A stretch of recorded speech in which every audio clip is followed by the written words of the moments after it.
King Ahab, ruler of Israel, was a man with great potential. He sat on the throne of one of the most powerful nations of his time. He had armies, wealth, influence, and a kingdom blessed by God. But Ahab had one weakness: his heart was easily pulled away from truth, and because of that, he became one of the most tragic kings in Israel's history. Ahab married a Phoenician princess named Jezebel, a woman known for her fierce ambition and devotion to the idol Baal. She was strong, persuasive, and determined to bring her foreign gods into Israel. Ahab, instead of leading with courage and faith, allowed himself to be led by her.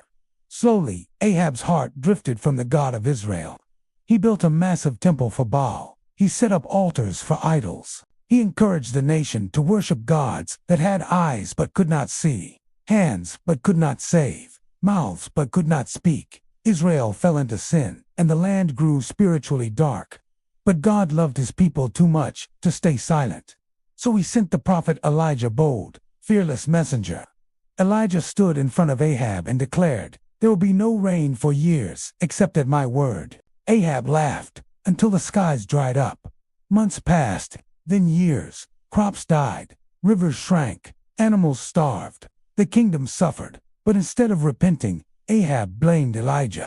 He hunted him like a criminal. Finally, God called Elijah back. It was time to expose the truth.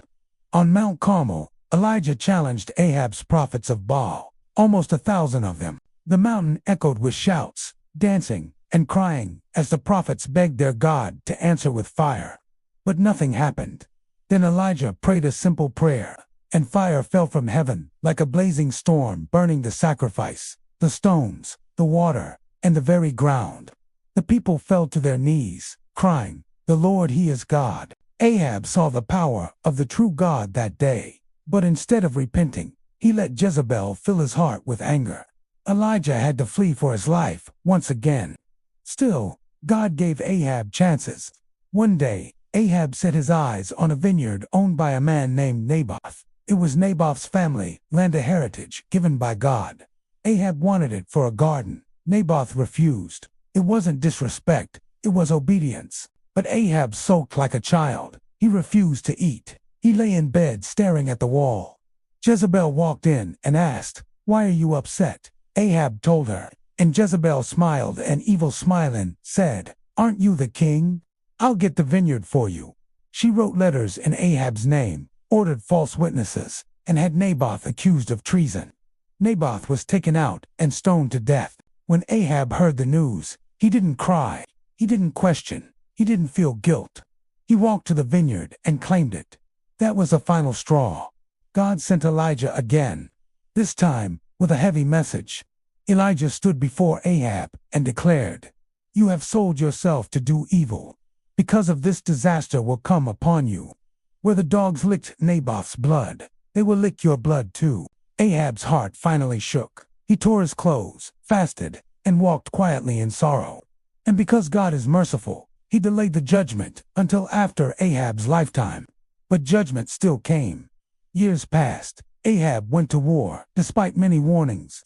He disguised himself as a common soldier, thinking he could outsmart prophecy.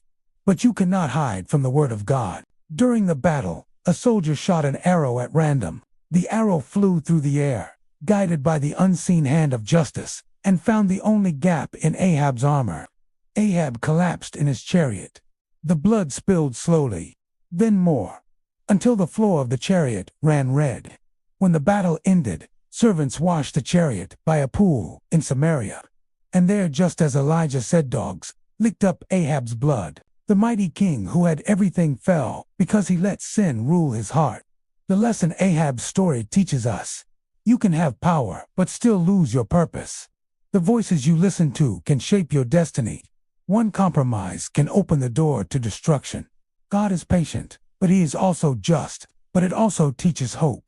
Even the worst heart can still turn back to God if it truly repents.